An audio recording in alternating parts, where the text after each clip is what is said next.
describe Naveen Patnaik as a father? For us, he's a freedom fighter, he's a daredevil pilot, he's an entrepreneur, a fearless democrat, a federalist. What struck you most as a son? Well, as you said, for all those reasons, of course he was a beloved father to us. And then, as you said, his record during the Second World War, him as a freedom fighter, as a great entrepreneur, and an extremely successful politician. As a son, what struck most? Because in many cases, the public persona is completely different from the individual as a private person, as a father. Well, what I thought of the most remarkable thing about him was how he was ahead of his times in his thoughts and in his actions. Even as a father? Well, as a father and as an implementer of what he thought. While growing up, did you consider him to be a role model? Did you, admire him to such an extent that you wanted to emulate him, wanted to be like him? In fact, I had no thought of entering politics, for instance. It was only in his demise in 1997 that the then Prime Minister and others requested me to stand from by-election from his parliamentary seat, which I did, because of the great admiration the people of Odisha had for him. And I wanted to continue in that work for the people of the state. So, till his demise, till 97, you never thought that you would follow his footsteps? No, neither did I, neither did he. He never wanted, he never had you during his discussions or political... No, not at all. In your adult life, you were part of the charm circle of, what should I say, international celebrities, Jacqueline Kennedy, Beatles. How was it? Well, Mrs. Kennedy and I began with a professional relationship. She was the editor of my first book and my third book. And we had an excellent relationship. How was it? How did it happen? That she used to happen to edit your book, it doesn't happen. Because certain friends of hers in America had suggested my name for a book that she wanted to bring out for our publishing house. And the Beatles? The Beatles were here in the 60s with their wives, Maharishi's ashram, and they wanted my advice on various matters in India, again through the suggestion of friends in common. And did they happen to stop over at your boutique? They did indeed. As an admirer, admirer of their music, what sort of an experience was that? It was a very exciting experience. They were very, of course, fascinating for all of us young people. Early 90s or by Narasimha Rao's time, Jet Airways was given license. Around that time, did you ever think about relaunching Kalinga Airlines? No, I didn't. But we have worked for better airline linkage, both internationally and nationally for Bhubaneswar, and we've succeeded to a great extent. Now, as a chief minister that you have been, but earlier as an entrepreneur, did you ever think about... No, I didn't. Because it was a legacy. Absolutely. But I didn't think of it, no. Then, 97. 97 was a big event, big year in your life.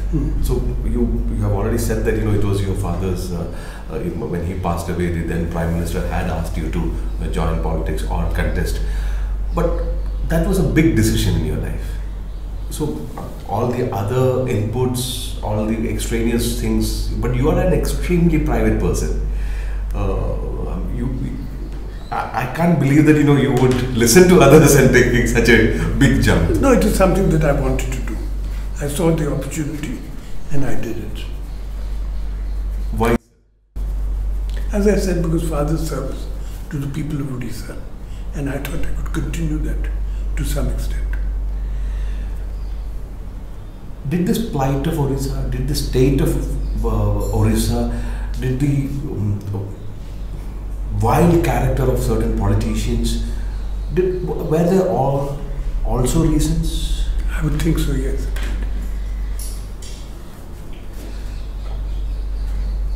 What does power mean to you? Well, I really don't think of power. I think more service to the people. You grew up in an atmosphere of power where it is almost tangible, with such a powerful politician as father. I mean, not just politician, he commanded power. Here is adulation, admiration. So, how is it about exercising it?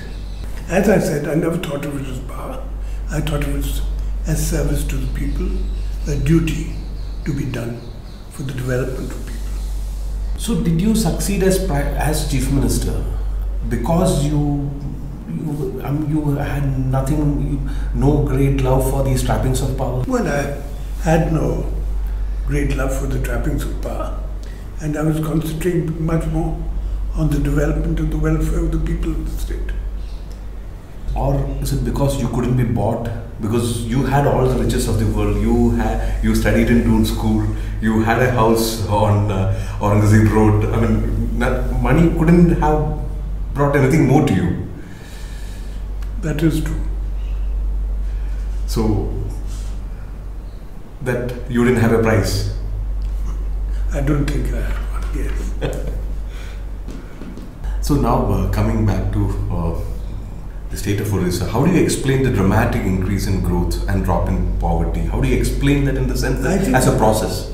Because we concentrated on the 3 I's: irrigation, infrastructure, and inclusive growth.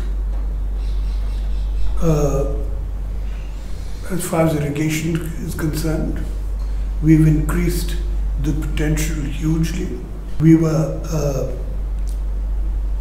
when I took over as Chief Minister in 2000, the state was importing rice. Today, we are the 3rd biggest exporter of rice to other states in the country. Also, we won the Agriculture Award, the National Agriculture Award, 4 times in the recent 5 years. As far as infrastructure is concerned, we increased our roads, our bridges, our highways. All that has improved matters greatly. And inclusive growth is our success as far as the welfare and development of women, of scheduled castes, of scheduled tribes are concerned. As far as women are concerned, we have more than 5 million women who are now empowered and also financially independent in our Mission Shakti Women Self-Help Group program. Also in the urban and rural